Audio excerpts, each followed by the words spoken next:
नाही, पण राऊत साहेब, तुम्ही असंही म्हटलं आहे त्या ट्विटमध्ये की जी अलीकडे आंदोलनाच्या माध्यमातून मराठी एकजूट दिसली त्यावरही शिंदेची अमित शहाशी चर्चा झाले नाही. मी म्हणालो ना की ही जी मराठी एकजूट महाराष्ट्रामध्ये होते, म्हणजे राज ठाकरे उद्धव ठाकरे एकत्र येणं, ही जी मराठी एकजूट होते आणि लोकांच्या मनात जी खतखत बाहेर येते, जो स्फोट होतोय ठिकठिकाणी मराठी एकजुटीमुळे, त्याचा फटका आपल्या सरकारला बसेल, भविष्यात निवडणुकांमध्ये बसेल.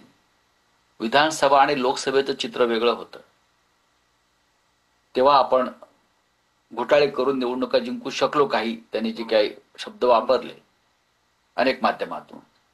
पण हा फोर्स हा असाच राहिला तर उद्या आपल्याला भविष्यामध्ये आणि वर्तमानामध्ये अनेक अडचणींना तोंड द्यावं लागेल. म्हणून मला मुख्यमंत्री करा, मी हे सगळं मॅनेज करू शकतो, वाटल्यास मी तुमच्या पक्षात येतो, अशा प्रकारचा प्रस्ताव हा शिंदेने पुन्हा एकदा ठेवलाय. मी पुन्हा एकदा म्हणतोय, याआधी सुद्धा या विषयावर मी माझ्या आमच्या सामनातून आणि माझ्या स्तंभातून सविस्तर लिहिलंय. नाही, राऊत साहेब, थेट प्रश्न आहे, उद्धव ठाकरे, राज ठाकरे हे राजकीय दृष्ट्या एकत्र येऊ नये यासाठी आता केंद्रीय स्तरावरूनही आणि महाराष्ट्रातही तुमच्या राजकीय प्रतिस्पर्ध्यांचे प्रयत्न सुरू झाले किंवा तसं नाही, लक्षात घ्या की आखली जाते. ते प्रयत्न करतील, ते व्यूहरचना करतील, ते दबाव आणतील, अनेक गोष्टी ते करतील.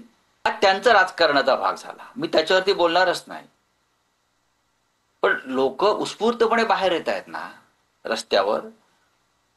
परवा वरळीत झालं, काल मीरा भाईंदरला झालं, राज्यात ठिकठिकाणी या ठिणग्या पडत आहेत. त्या आता कोणाला विझवता येणार नाही.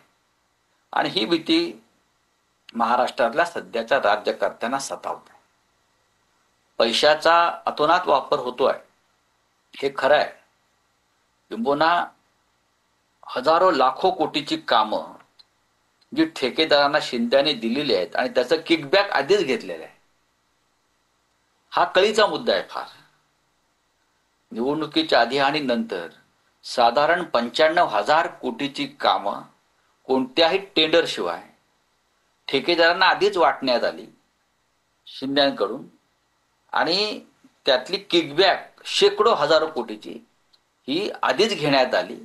हा एक अत्यंत गंभीर मुद्दा महाराष्ट्रात आणि दिल्लीमध्ये चर्चेला जातोय या क्षणी. जरी या पैशाचं वाटप शिंद्यांनी केलं असलं त्यांच्या पद्धतीनं, तरीही आज असंख्य ठेकेदार ज्यांच्याकडनं पैसे घेतले गेले कामाच्या आश्वासनानंतर, ती जर त्यांना कामं मिळाली नाही तर ते आता बोलायला लागले. आणि त्या संदर्भात काही ठेकेदारांनी न्यायालयात जाण्याची सुद्धा तयारी केल्याचं माझी माहिती.